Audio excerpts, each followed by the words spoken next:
మణినాగేశ్వర ఛానల్కి స్వాగతం, సుస్వాగతం. మీరు తెలుసుకున్న జ్ఞానాన్ని అందరికీ షేర్ చేయండి. నా నమస్సులు.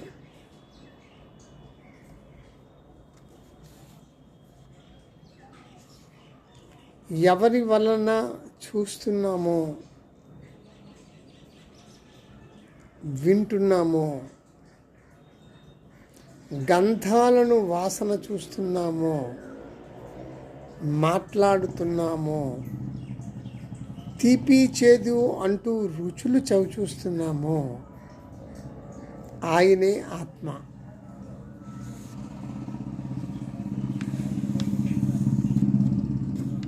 ఆ ఆత్మే బుద్ధిగాను మనస్సుగాను అయి ఉన్నది.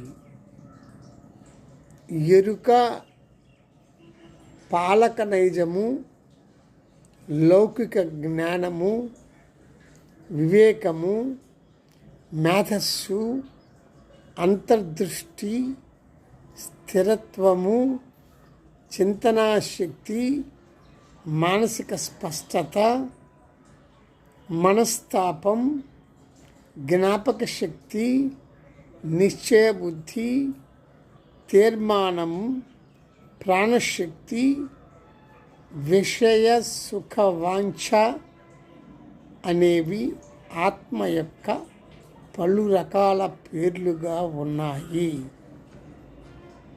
మహాచైతన్య పదార్థమైన ఆత్మ సమస్తాన్ని వ్యాపించి సమస్తంగా విరాజిల్లుతున్నది. అదే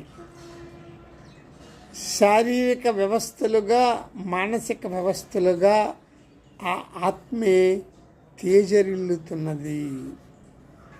ఇది అందరూ పట్టుకోవాల్సిన విషయం. ధన్యవాదాలు.